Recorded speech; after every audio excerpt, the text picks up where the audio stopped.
तो next topic देखते हैं, द दिल्ली सल्तनत। इसका टाइम पीरियड रहेगा 1206 से 1526 तक। तो इस दिल्ली सल्तनत के अंदर ना 5 डायनेस्टी रूल करेंगी। तो इन 5 डायनेस्टी के नाम क्या क्या रहेंगे? स्लेव डायनेस्टी, और Khilji dynasty, Tughlaq dynasty, Syed dynasty and Lodhi dynasty. तो लास्ट लोधी डायनेस्टी का रूल 1451 से 1526 तक रहेगा। इसके बाद बाबर आके इनको डिफीट कर देगा और मुग़ल एम्पायर स्टार्ट होगा। ठीक है, तो पहले दिल्ली सल्तनत को देखते हैं। तो दिल्ली सल्तनत के अंदर पहली डायनेस्टी है स्लेव डायनेस्टी। इसका टाइम पीरियड रहेगा 1206 से 1290 AD तक। तो इसका फाउंडर था कुतुबुद्दीन ऐबक, ये फाउंडर था स्लेव डायनेस्टी का, और इसे मामलुक डायनेस्टी भी कहते हैं। ठीक है, क्योंकि ये ना कुतुबुद्दीन ऐबक मोहम्मद गौरी का स्लेव था, तो इस वजह से स्लेव डायनेस्टी कहते हैं। अब थोड़ी कहानी बता देते हैं कि ये मोहम्मद गौरी ये कौन था। ठीक है, देखो, ये लोग टर्की से आए थे इंडिया में अटैक करने। तो जब मोहम्मद गौरी अटैक करने आया इंडिया में, उस समय यहाँ पर नॉर्थ इंडिया में दिल्ली वाले एरिया में रूल किया करते थे पृथ्वीराज चौहान। तो पृथ्वीराज चौहान से मोहम्मद गौरी की लड़ाई होती है। दो लड़ाइयाँ होती हैं। एक फर्स्ट को कहते हैं first battle of Tarain. First battle of Tarain actually होती है जिसमें पृथ्वीराज चौहान जीत जाते हैं। उसके बाद सेकंड बैटल ऑफ जो तराइन होती है उसमें पृथ्वीराज चौहान हार जाते हैं, और उसके बाद मोहम्मद गौरी इनके एरिया में कंट्रोल कर लेता है। ठीक है, तो इनका टाइम भी याद रखना। जो फर्स्ट बैटल ऑफ तराइन होती है 1191 में होती है, and second battle of Tarain होती है 1192 में होती है। तो इसके बाद सेकेंड बैटल में पृथ्वीराज चौहान हार जाते हैं और मोहम्मद गौरी का कंट्रोल हो जाता है। अब देखो, फिर मोहम्मद गौरी क्या करता है, ये चला जाता है, मतलब रिटर्न होके चला जाता है, और अपना ही स्लेव है जिसका नाम होता है कुतुबुद्दीन ऐबक, इसको बिठा जाता है कि भाई तू रूल कर हमारे बदले। अब मैं स्लेव कह रहा हूँ, स्लेव का मतलब ऐसा नहीं कि बिल्कुल उसको गुलाम बना के रखता था, खाना पीना नहीं देता था, नहीं नहीं। स्लेव मतलब क्या होता था, मतलब ये मिलिट्री का कमांडर होता था, तो बट उसके अंडर में काम करता था, स्लेव कह देंगे। तो अब शुरू करते हैं, देखते हैं। कुतुबुद्दीन ऐबक, इसका टाइम पीरियड रहेगा 1206 से 1210 तक ये रूल करेगा। तो ये फर्स्ट इंडिपेंडेंट टर्किश किंगडम यहाँ पर इस्टेब्लिश होगा। अपने को ये लोग टाइटल लेंगे सुल्तान, ये अपने को सुल्तान कहेंगे। तो ये मैंने बता दिया, ये मोहम्मद गौरी का स्लेव था। उसके बाद आगे देखते हैं, इसने अपनी कैपिटल कहाँ पर बनाई थी? लाहौर में। अच्छा, मोहम्मद गौरी की डेथ कब हुई थी? 1206 में मोहम्मद गौरी की डेथ हो जाती है। उसके बाद सारा का सारा कंट्रोल लगभग इसके हाथ में आ जाता है। अब आगे देखते हैं। तो इसने अपनी कैपिटल बनाई थी लाहौर में, और इसको ना लाख बख्श भी कहा जाता था। लाख बख्श मतलब कि ये ना लिबरल डोनेशन, बहुत मतलब बड़े खुले दिल का आदमी था। तो ये बहुत सारी डोनेशन दे दिया करता था लोगों को। ठीक है, गरीब लोगों को हेल्प करा करता था, इस वजह से लाख बख्श भी कहते थे। ये सोने के सिक्के चलवाए इसने, सिल्वर के सिक्के, कॉपर के सिक्के, ये सब इसने चलवाए। ठीक है, उसके बाद आगे देखते हैं आर्ट एंड आर्किटेक्चर में इसका कंट्रीब्यूशन। इसने ऐबक ने दो मॉस्क बनवाई थी। एक का नाम है कुव्वतुल इस्लाम, ये दिल्ली में बनी है। एक और थी अराई दिन का जोनपरा, ये अजमेर में है। इसने कुतुब मीनार का कंस्ट्रक्शन भी स्टार्ट करवाया था। तो कुतुब मीनार का कंस्ट्रक्शन किसकी याद में, किसको डेडिकेट करने के लिए? एक सूफी संत हैं, सूफी संत थे ख्वाजा कुतुबुद्दीन बख्तियार काकी, उनकी याद में कुतुब मीनार का कंस्ट्रक्शन इसने स्टार्ट करवाया। और बाद में इसकी तो डेथ हो जाती है, तो एक न्यू किंग आएगा इल्तुतमिश, न्यू सुल्तान आएगा इल्तुतमिश, वो कुतुब मीनार को पूरा करवाएगा। ठीक है, उसके बाद इसके यहाँ एक राइटर होता है, उसका नाम होता है हसन निजामी। इसने एक बुक लिखी थी ताजुल मा अशिर। ठीक है, तो इसमें क्या लिखा हुआ है, ये first official history of Delhi सल्तनत मानी जाती है, मतलब दिल्ली सल्तनत के बारे में इससे जानकारी मिलती है। नेक्स्ट किंग आएगा इसकी डेथ के बाद, ऐबक की डेथ के बाद, आराम शाह। तो आराम शाह ये मोस्ट इनकैपेबल रूलर था, इसको कुछ आता ही नहीं था, बिल्कुल ही बेकार रूलर था।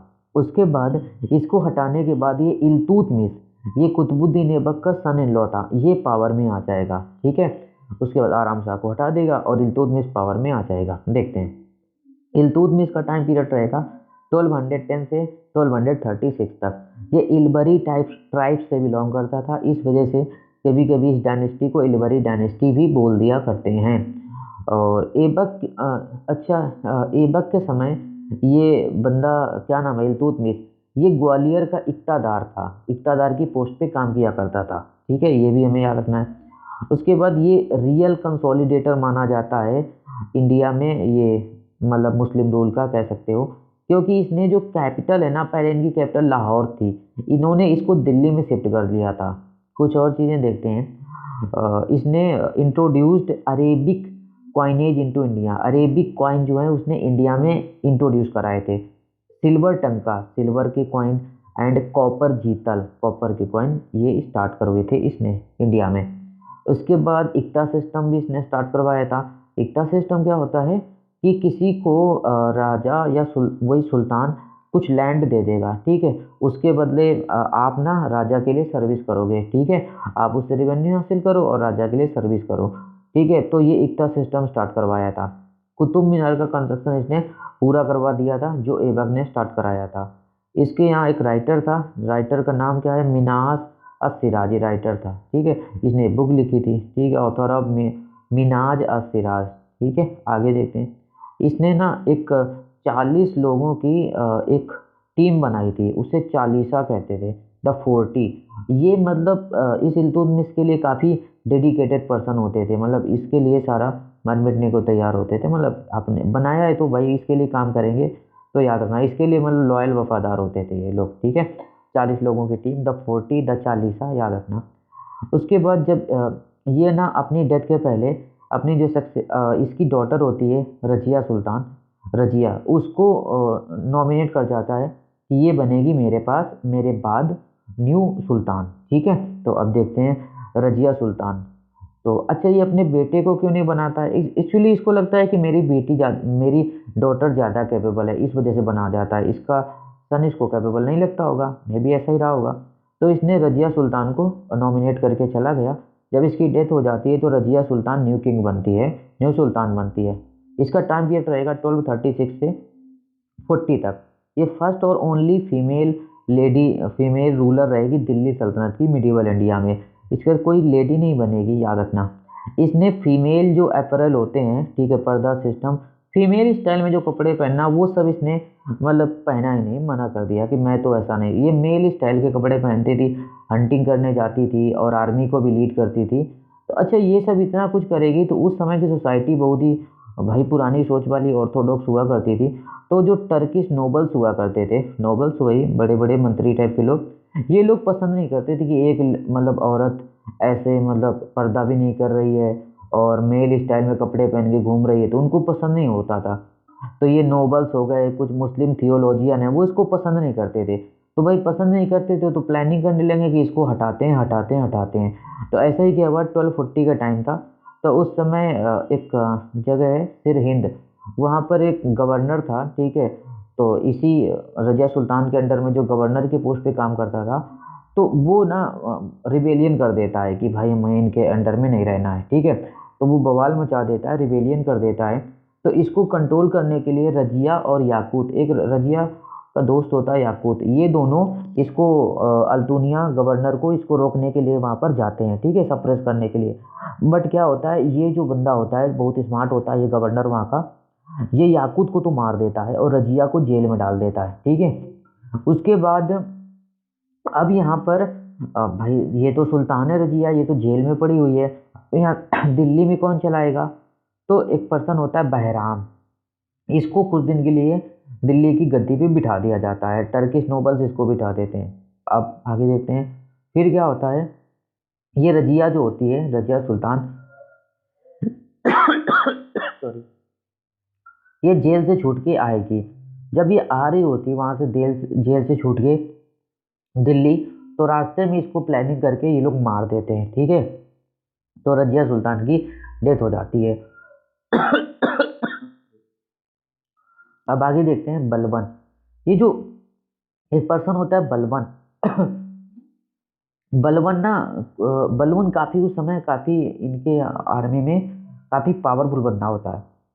बलबन क्या करता है, नसरुद्दीन महमूद को गद्दी पे बिठा देता है, ठीक है, तब तक काम चलाऊ। और उसके बाद ये नसरुद्दीन महमूद क्या होता है, ये इल्तुतमिश का यंगर सन होता है, ठीक है। तो इसको गद्दी पे बिठा देता है, ठीक है। सॉरी। तो ये इसको गद्दी पे बिठा देगा। उसके बाद जब नसरुद्दीन महमूद की डेथ हो जाएगी, तो ये बलवन खुद पावर को अचीव कर लेगा और खुद सुल्तान बन जाएगा। तो आगे देखते हैं बलवन के बारे में। बलवन का टाइम पीरियड रहेगा 1266 से 1287 तक। तो इसे उलुग खान भी बोला जाता है, बलवन को, ठीक है। आगे देखते हैं। तो अकॉर्डिंग टू हिम, ये कहता था सुल्तान was the God shadow on the earth, जिल्ले इलाही। जो सुल्तान है भगवान की परछाई है, गॉड की परछाई है, ऐसा ये कहा करता था, ठीक है। उसके बाद आगे देखते हैं। जो 40 लोगों का 40 लोगों का वो जो ग्रुप बनाया गया था ना, चालीसा, उसको इसने ख़त्म करवा दिया था। उसके बाद ना इसने पर्सियन फेस्टिवल नौरोज, एक फेस्टिवल होता है नौरोज, वो इसने यहाँ पर स्टार्ट करवाया था, ठीक है। अपने आप को ये कहता था नसीर अमीर उल मोमिन, कैलिफ का राइट हैंड मैन। कैलिफ कौन होता है? खलीफा या कैलिफ। ये इस्लामिक वर्ल्ड का हेड उस समय हुआ करता था। तो अपने को ना ये कैलिफ का राइट हैंड कहता था, ठीक है। अब आगे देखते हैं एडमिनिस्ट्रेशन कैसा होता था इस स्लेव डायनेस्टी के अंदर। तो ये जो बलवन होता है, ये 2 डिपार्टमेंट बनाता है। दीवाने विजारत, इसे फाइनेंस डिपार्टमेंट कहते हैं, और एक होता है दीवाने अर्ज, मिलिट्री डिपार्टमेंट इसे कहते हैं। ये जस्टिस को काफ़ी इम्पार्शियलिटी से करता था, मतलब कि इम्पार्शियल होकर जस्टिस करता था पूरा अच्छे से। ये ब्लड और आयरन की पॉलिसीज ने फॉलो करी, मतलब ब्लड और आयरन, मतलब आप ना चीटिंग करोगे तो आप इसको धोखा दोगे, कोई भी चीट करेगा इसको तो मार ही देगा ये इसको बंदा, ठीक है। ये बलवन उसको मार देगा। उसने क्या किया था बलवन ने, जो नॉन टर्क होते थे, जो टर्किश ओरिजिन के नहीं थे, उनको एडमिनिस्ट्रेशन में इसने रखा ही नहीं, ठीक है। इंडियन जो मुस्लिम थे उनको तो कोई बड़ी पोस्ट ये कभी दिया नहीं इसने। इंडियन मुस्लिम मतलब इंडियन जो कन्वर्टेड होके इस्लाम में गए थे, उनको कभी इसने कोई बड़ी पोस्ट नहीं दिया। इसके बाद इसने नोबल्स की जासूसी करने के लिए जासूस लगा रखे थे, ठीक है, ताकि नोबल्स की जासूसी करके इसको बताएं, नोबल्स कोई कुछ प्लानिंग कर रहा हो तो इसको बता दें। इसने एक सिजदा सिस्टम स्टार्ट किया था। सिजदा का मतलब होता है वही झुक के सलाम करना सुल्तान को, और एक होता है पैबोस, सुल्तान के पैरों को चूमना। ये ऐसा क्यों कराया था? ऐसा इस वजह से कराया था ताकि जो नोबल्स ना अपने आप को हम सुल्तान से सुपीरियर ना समझें, मतलब नोबल्स अपनी लिमिट में रहें। ये सोच के इसने ये 2 चीज़ें स्टार्ट करी थी। तो इस तरीके से ये स्लेव डायनेस्टी ख़त्म हो जाती है। नेक्स्ट डायनेस्टी इसी में आएगी, खिलजी डायनेस्टी, जिसको हम नेक्स्ट वीडियो में कवर करेंगे।